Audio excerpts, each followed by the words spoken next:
So these are some of the teachers from our coding PLC in AMDSB, and we are wrapping up a year of incredible work together. So this group came together to explore how we could integrate computational thinking skills into our classroom programs and build a culture within our own school. Can't touch this. Oh man, you can't touch this. I'll tell you what I want. What I really want. Tell me what you want, what you really, really want. I wanna really wanna sing a sing. Our PLC group started with an inquiry question focused on how we integrate coding tasks into our classroom programs in order to develop those computational thinking skills. And one of the challenges that we have faced ourselves in our own schools trying to promote computational thinking through coding is the lack of resources that connect coding tasks to the curriculum. And we started our adventure trying to look for those curriculum connections. But we quickly realized that you can read any expectation in the curriculum through that lens and design a coding task or ask kids to design coding tasks that will help develop those computational thinking skills. Let's give it a shot.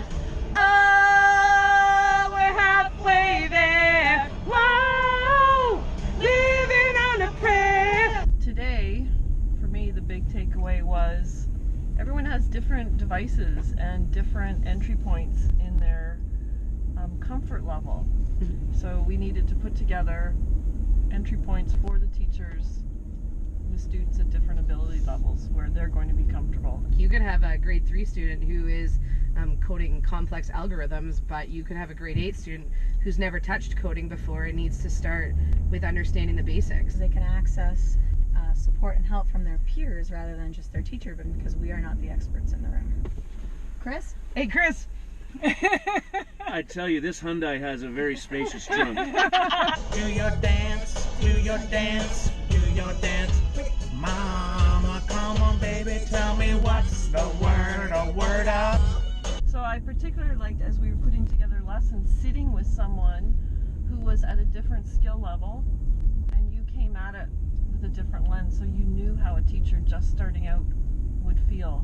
This document and the work that we're doing is going to be supporting teachers who want to take part but don't know where to start. The foundation of trust built within the group, I felt like I could come and it was a non-judgmental atmosphere, much like the car karaoke atmosphere today. Yes. Nice. What's our pathway in order to invite, include, encourage, bring in more teachers? You want them to buy in, you've got to give them a spot to start. And so actually just inviting them into a conversation about it can be the best way. When I first started, I was a little nervous because I didn't have anyone in my building to talk me through it. But if I had known that I did, it might have been a little less scary for me. And finding one more person is the beginnings of building a culture in a school. I can make your hands clap. I can make your hands clap. Night. Every night when the stars come out. Right. Pull around. No Alanis, no Alanis, no Alanis. Can't stop the feeling. So just dance, dance, dance. Can't stop the feeling.